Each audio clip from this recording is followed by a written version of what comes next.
Hey, what's going on, guys? I've got a 2006 Ford Mustang here, and I'm going to use this car to point out to you the AC compressor clutch fuse, the relay, and I'm also going to discuss a few tips about troubleshooting that system. So let's head under the hood.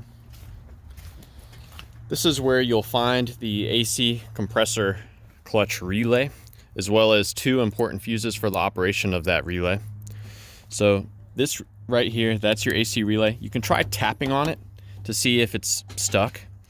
And if you're having an issue with this, your AC compressor clutch will not be engaging. And what I mean by that, here's your AC compressor. If the clutch is not engaging, this front part of the compressor will not be rotating along with the pulley. When they're both rotating together, then your AC compressor is engaged.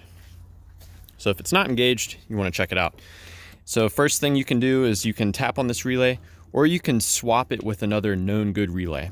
So the relay right next to it, this is your high beam. If your high beams work, you know that relay works, so it would be a good candidate to swap in.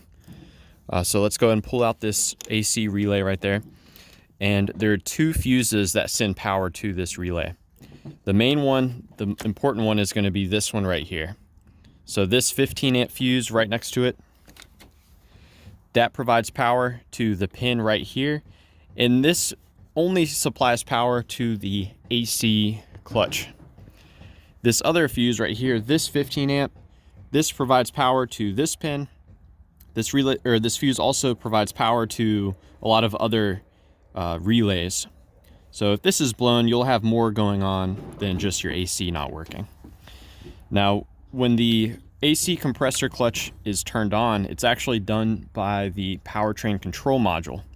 The powertrain control module runs through a few tests, makes sure the engine's not overheating, and it makes sure that there's adequate charge in the system.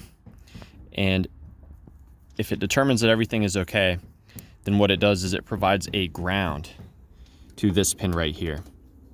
So if you're not getting a ground here, then what that means is the powertrain control module, for whatever reason, is not deciding to turn the AC on. So you may want to check to see if the system's charged, check to see if the sensor, the transducer is working. You could even have an issue with the climate control. Maybe the actual AC button itself is broken. So all of those are possibilities if you're not seeing a ground here. Now, when this relay is energized by receiving the ground there and the power there, it sends power into this white pin right here. This is the pin that actually goes to the AC compressor clutch. And you can provide your own power here and see if that causes the clutch to lock or engage. Now let's look at the wiring at your AC compressor clutch. So here's your AC compressor. Here's the wiring to it. Now in the Ford documentation, it says that the wire that carries the power is a pink light blue wire. Well, I think the pink dye has degraded. We're ending up with like an orange light blue wire. So this is the wire right here that carries the power when that AC relay is engaged. And this other wire, the black wire, should have a ground present. Both of those will be necessary in order for your AC compressor clutch to actually lock and engage. Now there are a couple of reasons why the car could, or the PCM could decide to not engage the clutch. The number one reason would be that it detects a low charge. So here's a pressure transducer. This actually sends a signal to the powertrain control module to tell it how much Freon is charged in the system. And so it'll know if it's undercharged. So that's definitely something to consider as well. You may want to check and make sure that you've got adequate system charge. So yeah, that just about covers it. I hope this was helpful for you guys. Please be sure to let me know if you have any questions, or more importantly, if you have any advice about checking the AC system. Thanks for watching.